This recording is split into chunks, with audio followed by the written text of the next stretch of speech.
The Talmud teaches that division eventually leads to destruction and then to desecration. The temple was destroyed, the Talmud says, because of sinat chinam, because of baseless hatred, division among the Jewish people. This led to the destruction of the temple, and the Talmud says Titus, who came to destroy the temple, also defiled it, desecrated it. He brought a harlot into the Holy of Holies, spread out a Torah on the floor, and there had his way with her.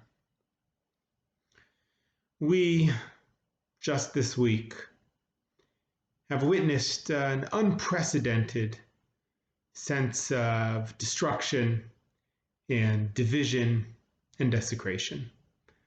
We live in a time when Americans are divided, strongly so, perhaps more than at any other time. We saw yesterday how this led to violence and ultimately to desecration. For Americans, our democracy is unprecedented in the history of the world, and it is, I dare say, holy. And so the building that houses that democracy, those are holy spaces. And to see them defiled, to see them broken, to see those who should not be in the seats, sitting in the seats casually, that was a sense of defilement. I think it sows in us fear. And according to the Talmud, it is these things that emerge from deep division. So how do we heal division and avoid destruction and desecration? Rav Kook said that you heal in the equal and opposite way to which you damaged. How do you cure sinat chinam, baseless hatred? You do it through love. You have to have an equal and opposite love to the hatred. Machloket in Judaism, argument is okay. It's what we thrive on. But the Talmud says there is a difference between machloket for the sake of heaven and machloket that is not for the sake of heaven. What is the example? The argument for the sake of heaven is the argument between Beit Shammai and Beit Hillel. The argument not for the sake of heaven is that between Korach and Moshe. What's the difference? I mean, in many ways, Korach was probably right. He was arguing for democratic leadership, that Moshe shouldn't just make himself the leader. But I think the answer isn't so much in the content, but in the method. The Talmud tells us that Hillel and Shammai, it was not personal. It was about ideas.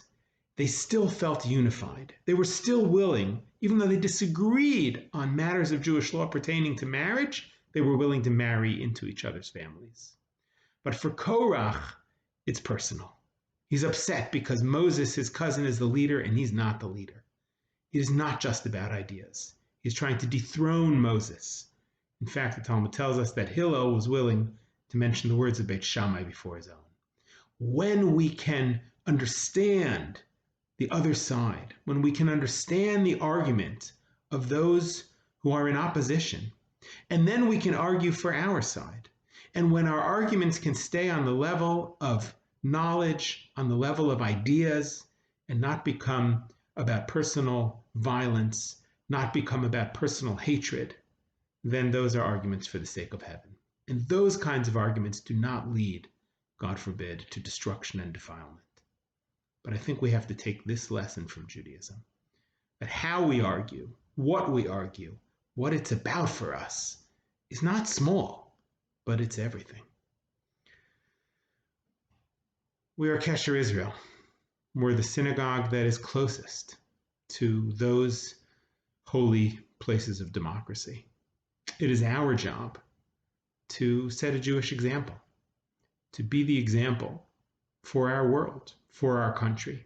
It is we who have the obligation, and I think the potential, to model unity, to model what it means to disagree with each other vehemently about politics, about religion, about society, and yet for it to be an argument for the sake of heaven, for it to be an argument in which it doesn't lead and devolve into violence, into desecration, into hatred for each other, God forbid, but rather it's about ideas.